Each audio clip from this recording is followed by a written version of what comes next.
Hello everyone, आप सभी का स्वागत है मेरे यूट्यूब चैनल सीक्रेट स्टडी पे। तो आज जो हम यूनिट कवर करने जा रहे हैं वो है हमारी पॉलिटिकल साइंस माइनर के बीए प्रोग्राम 4th सेमेस्टर का यूनिट नंबर 4 ही रहेगा। जो पेपर का नेम है वह तुलनात्मक शासन और राजनीति का परिचय। यूनिट का नेम है एक दलीय, द्विदलीय एवं बहुदलीय प्रणाली, जिसके अंदर हम पढ़ेंगे कि जो वन पार्टी सिस्टम होता है, ठीक है, द्विदलीय प्रणाली होती है, बहुदलीय प्रणाली होती है, इन सब चीज़ों के बारे में हम इसमें डिटेल में चर्चा करेंगे। अब हम सबसे पहले देखेंगे इंट्रोडक्शन किसके बारे में। सबसे पहले हम देखेंगे राजनीतिक दल होते क्या हैं ये। तो राजनीतिक दल जो होते हैं वो लोगों के द्वारा एक ऐसा संगठित गुट होता है जिसमें जो सबकी विचारधारा यानी कि पॉइंट ऑफ व्यू जो होता है और थिंकिंग होती है वो सेम होती है, ठीक है। यह जो दल होते हैं वो क्या करते हैं, चुनावों में अपने उम्मीदवारों को उतारते हैं और जो फील्ड पे जो होता है ना, फील्ड पे अपना कार्यक्रम लागू करवाते हैं, यानी कि जनता तक बात करते हैं, जनता को अपनी पॉलिसीज़ बताते हैं, उनको प्रॉमिस करते हैं, यानी कि हर एक रणनीति वो अपनाते हैं ताकि वो चुनाव को जीत सके। तो यही होता है राजनीतिक दल का मतलब। लोकतांत्रिक राजनीतिक व्यवस्था में राजनीतिक दलों का स्थान केंद्रीय अवधारणा के रूप में अत्यंत महत्वपूर्ण है।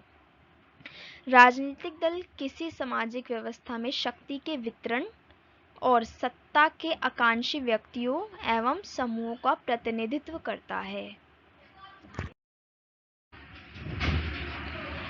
अब देखिए, जो वर्ल्ड है उसमें बहुत सारे देश हैं, ठीक है। हर देश में जो राजनीतिक दल है ना उनकी स्थिति अलग अलग है। कई ऐसे भी देश है जहाँ राजनीतिक दल होते ही नहीं है, कहीं ऐसे भी देश है जहाँ पे सिर्फ एक ही पूरे देश में एक ही राजनीतिक दल होता है, कहीं पे 2 राजनीतिक दल भी देखने को मिलते हैं, और कुछ देश ऐसे भी हैं जहाँ पे 2 से अधिक राजनीतिक दल देखने को मिलते हैं, जैसे कि हमारे इंडिया में। तो इसी से हमारा जो होता है यही चीज़ सामने आती है कि वन पार्टी सिस्टम जो हो गया, 2 पार्टी सिस्टम और मल्टीपल पार्टी सिस्टम, ये 3 जो कैटेगरीज डिवाइड की गई हैं वो इसी तरीके से की गई हैं। अब क्योंकि हमने राजनीतिक दल क्या होते हैं ये देख लिए, ठीक है, कितने टाइप के होते हैं वो देख लिए, अब हम देख लेते हैं कि इनकी विशेषता क्या होती है, यानी कि अगर एक राजनीतिक दल है तो उसमें क्या क्या विशेषताएं होनी चाहिए। तो सबसे पहला है उनके अंदर ये दिलचस्पी होनी चाहिए कि उनको सत्ता हासिल करना है। अगर एक राजनीतिक दल ये चाहता है कि उसको सत्ता हासिल करना है तो वो कहीं ना कहीं जन कल्याण पे भी ध्यान देगा। वो ये देखेगा कि हाँ, हम जनता से कनेक्ट हो सकें, उनके लिए अच्छा काम कर सकें ताकि वो हमें सत्ता हासिल कराने में मदद करे।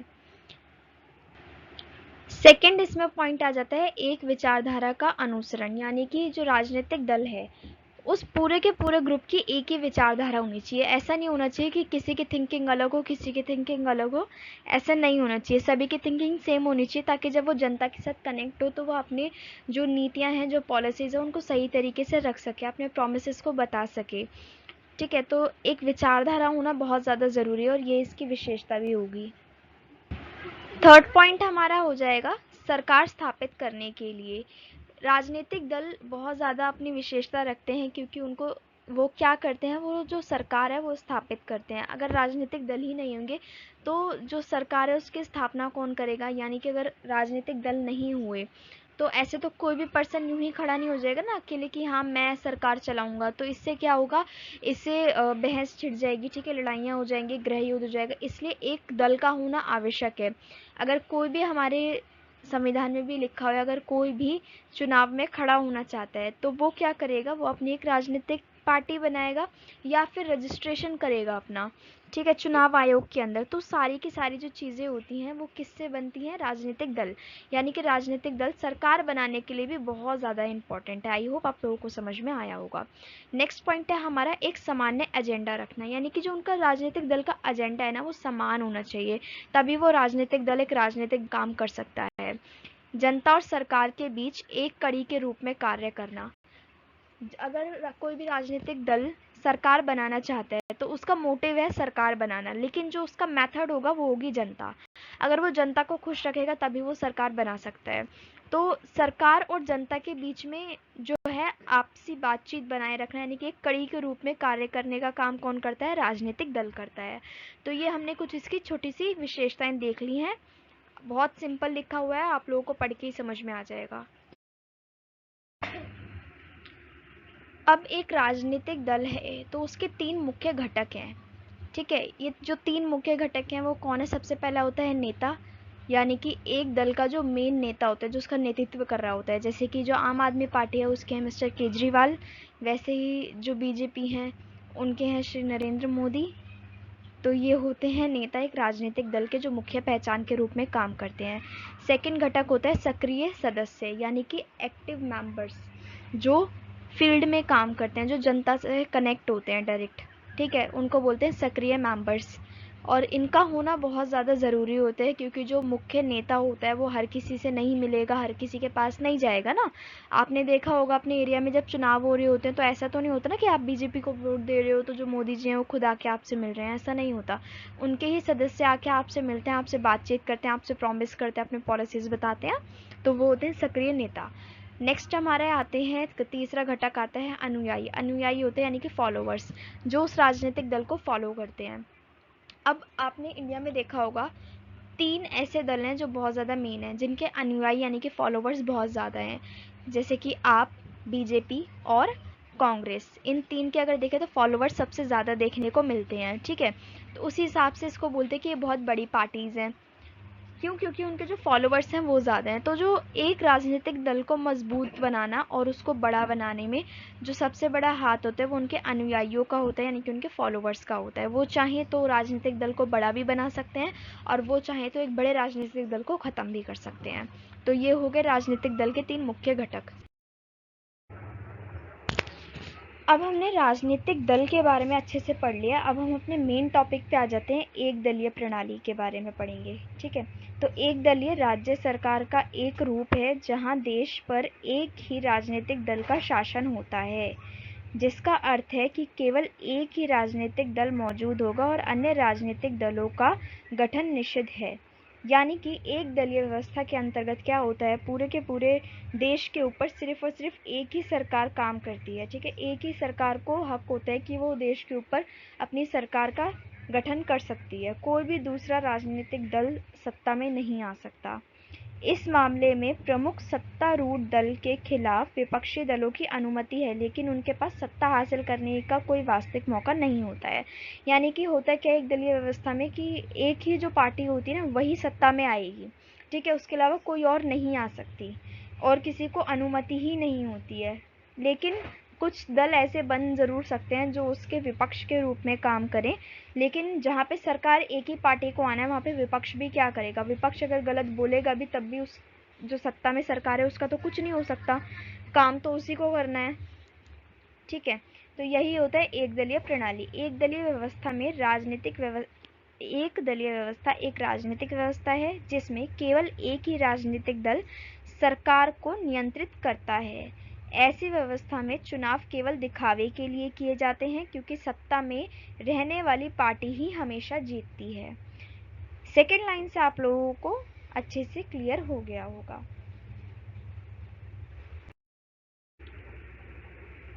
अब हम देख लेंगे कि एक दलीय व्यवस्था अगर कहीं पर है तो उसके लाभ क्या देखने को मिलते हैं। सबसे पहले स्थिरता।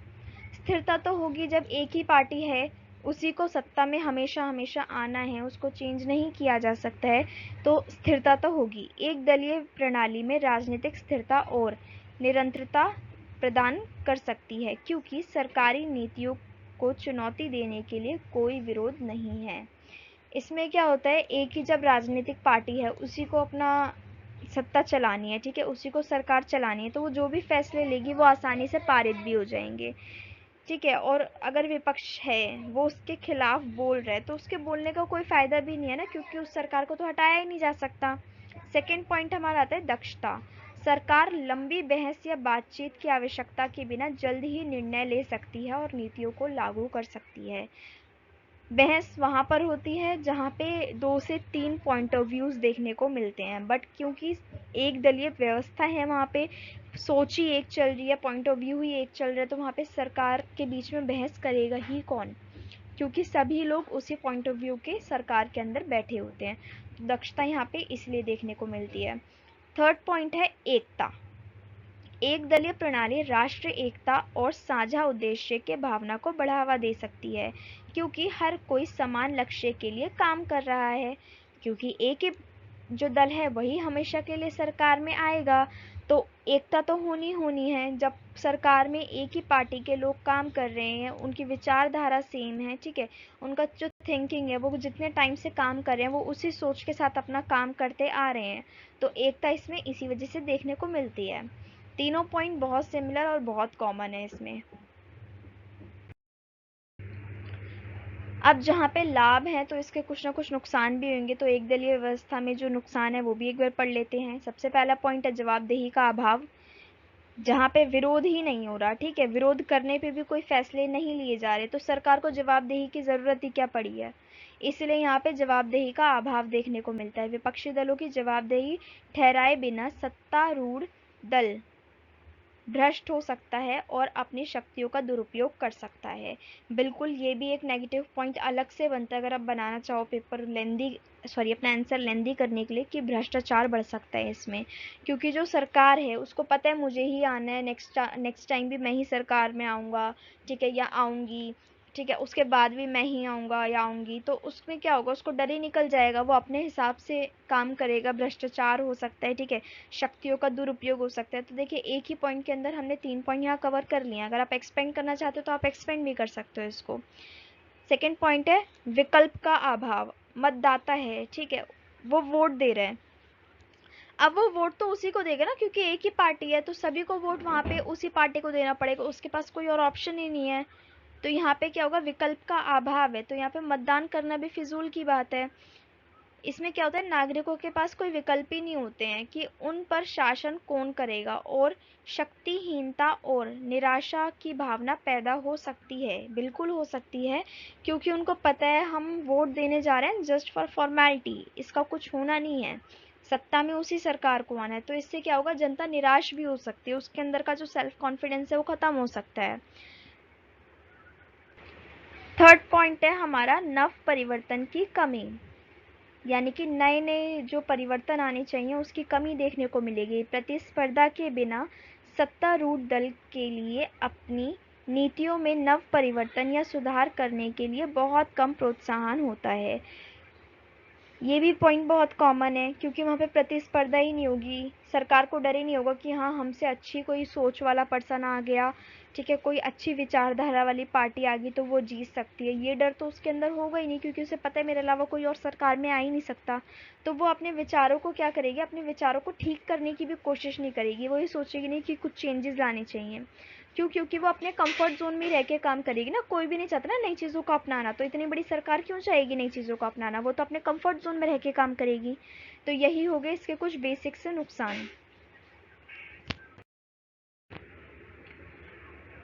अब हम देख लेते हैं कि जो एक दलीय प्रणाली है, जिसके बारे में हमने इंट्रोडक्शन भी देख लिया, उसके लाभ देख लिए, उसके दोष देख लिए, ये हमारे जो वर्ल्ड है वहाँ पे कहाँ कहाँ पे हम यूज़ करते हैं इसको, यानी कि कौन कौन सा जो देश है वो एक दलीय व्यवस्था को अपनाता है। तो सबसे पहले चीन।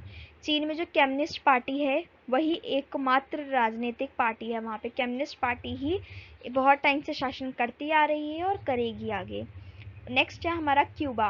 क्यूबा भी एक देश है जहाँ पे कम्युनिस्ट पार्टी है क्यूबा की, वही एक लौती है जो शासन करती आ रही है शुरुआत से। नेक्स्ट है हमारा उत्तर कोरिया। उत्तर कोरिया के अंदर हमें पार्टी देखने को मिलती है works party of Korea. Uttar Korea की एकमात्र राजनीतिक पार्टी है। हालांकि एक दलीय प्रणाली स्थिरता और दक्षता प्रदान करती है, हालांकि इसमें जवाबदेही और विकल्प की जो होती है वो कमी होती है। लोकतंत्र में विपक्षी दल सरकार को जवाबदेही बनाने और नागरिकों को उन्हें यह विकल्प प्रदान करने के लिए महत्वपूर्ण भूमिका निभाती है कि उन पर शासन कौन करेगा।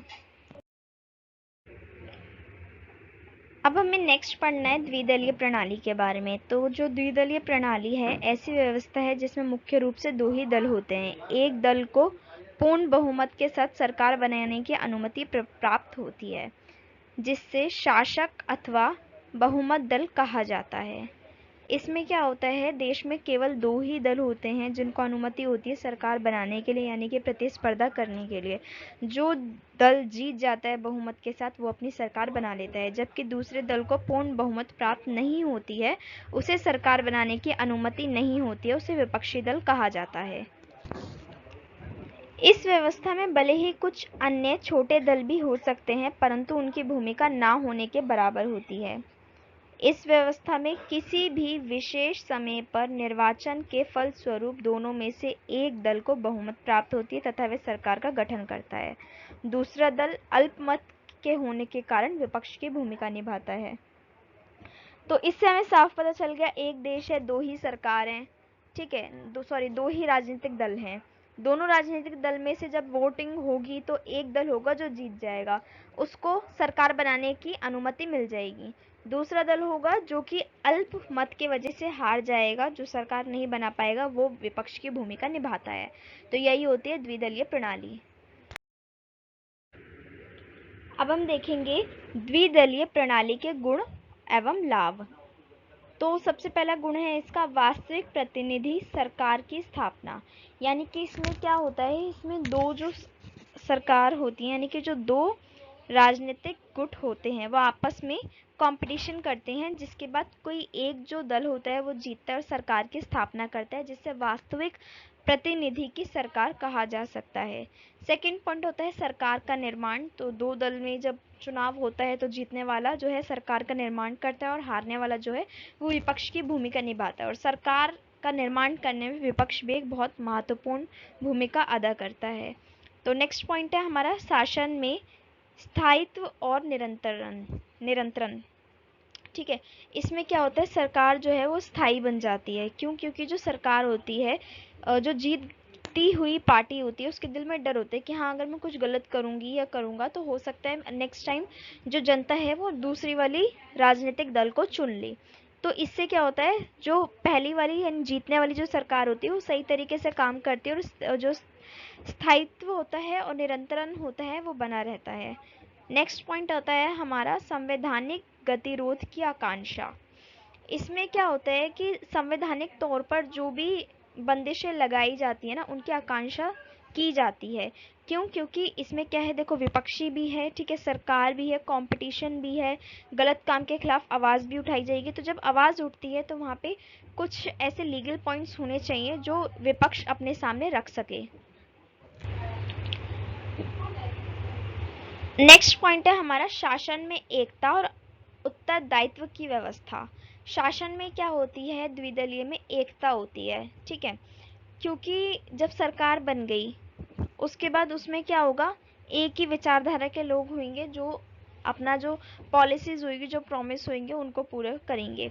इससे क्या होगा, जनता के बीच में एकता बनी रहेगी। अगर जो सरकार है वो सही तरीके से काम करे तो वेल एंड गुड है, अदरवाइज जो दूसरी सरकार है उसको आने का मौका दिया जाएगा। और उत्तरदायित्व की भावना इसमें जागरूक होती है।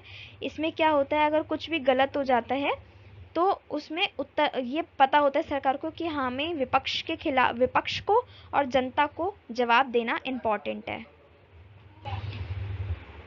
उसके बाद हमारा नेक्स्ट पॉइंट है संगठित विरोधी दल। यानी कि एक ऐसा विरोधी दल खुद ही उत्पन्न हो जाता है जो कि बहुत ज़्यादा सही तरीके से सुसंगठित होता है। क्योंकि जो विरोधी दल होता है वो खुद एक राजनीतिक दल होता है, तो उसको सारे जो दाव पेच होते हैं वो ऑलरेडी पता होते हैं, तो वो एक बहुत अच्छी विपक्ष की भूमिका अदा करता है। तो यही है हमारे कुछ द्विदलीय प्रणाली के लाभ।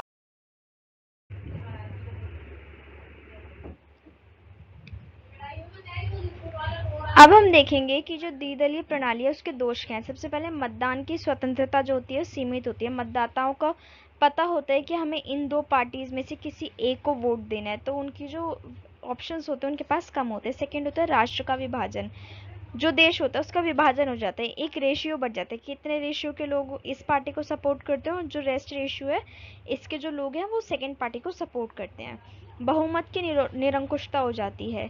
यानी कि जो बहुमत होती है वो कभी कभी किसी के पास बहुत ज़्यादा हो जाती है और कभी कभी किसी के पास बहुत ज़्यादा कम हो जाती है, तो किसी भी तरीके का ना कंट्रोल नहीं रहता है बहुमत के ऊपर। तो ये कुछ हो गए इसके दोष। अब हम देखेंगे बहुदलीय प्रणाली को, जो कि हमारे इंडिया में भी अपनाई गई है। तो राजनीति में बहुदलीय प्रणाली सरकार की एक ऐसी प्रणाली है जिसमें दो या दो से अधिक राजनीतिक पार्टियां जो होती हैं वो वास्तव में वास्तविक राजनीतिक शक्ति और सरकार शक्ति हासिल करने की संभावना और क्षमता रखती हैं। यानी कि बेसिकली इसमें क्या बोला गया है, इसमें ऐसा होता है कि जो बहुदलीय प्रणाली होती है उसमें दो से अधिक ही होती हैं ऐसी राजनीतिक पार्टियां जिनको ये अधिकार मिला होता है कि वो सत्ता में अपनी सरकार बना सकती हैं। फिर आता है यदि किसी भी देश में राजनीति में काफी बड़ी संख्या में राजनीतिक दल हों तो उसे बहुदलीय प्रणाली कहा जाता है। उपमहाद्वीप यूरोप के अधिकांश देशों में, विशेषतः फ्रांस में बहुदलीय प्रणाली है। भारत में भी बहुदलीय प्रणाली हमें देखने को मिलती है।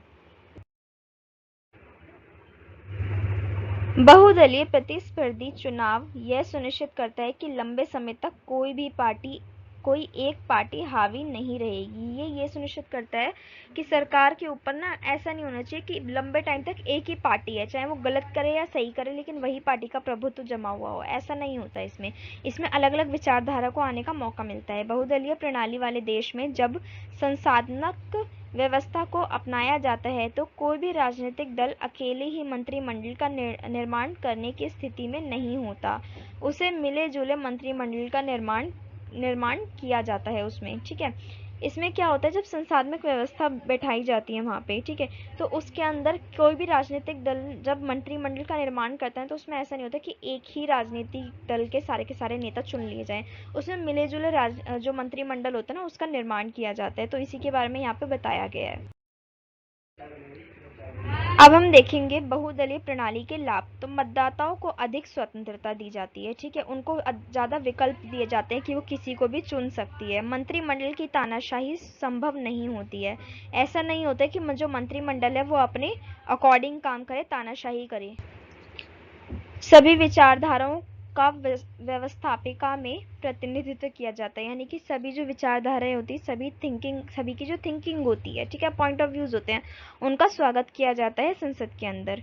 राष्ट्र दो विरोधी गुट में नहीं बंटता है। ऐसा नहीं होता है कि किसी एक पार्टी का ही प्रभुत्व जमा रहे या कोई दो पार्टियों के बीच में ही संघर्ष होकर रह जाए, ऐसा नहीं होता। अलग अलग पार्टीज को मौका दिया जाता है। उसके बाद हमारा लास्ट पॉइंट है, व्यक्तित्व बनाए रखने का अवसर मिलता है। हर पार्टी को ये अवसर मिलता है कि वो अपने व्यक्तित्व को सही तरीके से प्रदर्शित कर सके। तो ये हमारे कुछ हो गए बहुदलीय प्रणाली के लाभ। अब हम देखेंगे बहुदलीय प्रणाली के दोष। तो सबसे पहला दोष है शासन में अस्थिरता होती है, क्योंकि बहुत सारे राजनीतिक दल हैं, ठीक है, सबकी विचारधारा अलग है, तो उसी हिसाब से जो वोटिंग का रेशियो होता है ना वो भी डिवाइड हो जाता है। तो इससे क्या होता है ना, सरकार की अस्थिरता बन जाती है, कभी भी सरकार गिरने का डर हो जाता है। नीति की अनिश्चितता, क्योंकि सबकी विचारधारा अलग है, कोई भी सरकार सत्ता हासिल कर सकती है बहुमत के आधार पे, तो इसमें क्या होता है सभी की नीतियां भी अलग अलग होती हैं। तो कोई निश्चित नीति ये नहीं होती कि देश में यही निश्चित नीति चलेगी, वो सरकार के साथ साथ चेंज भी हो सकती है। थर्ड पॉइंट है हमारा शक्तिशाली विरोधी दल का प्रभाव। जो विरोधी दल होता है वो बहुत ज़्यादा शक्तिशाली होता है, ठीक है, तो उसमें क्या होता है ना, उसका जो प्रभाव होता है वो बहुत ज़्यादा हो जाता है कभी कभी। कार्यपालिका की निर्बल स्थिति, कई बार हमें देखने को मिलता है कि संसद इतना ज़्यादा प्रभावशाली हो जाता है कि जो कार्यपालिका है वो अपनी जो स्थिति है उसकी वो बहुत ज़्यादा कमज़ोर हो जाती है। कई सारी कंडीशंस में ऐसा देखा गया है, बट ऐसा ज़रूरी नहीं कि ऐसा ही हो। उसके बाद है स्वार्थी नीतियों का प्रभुत्व।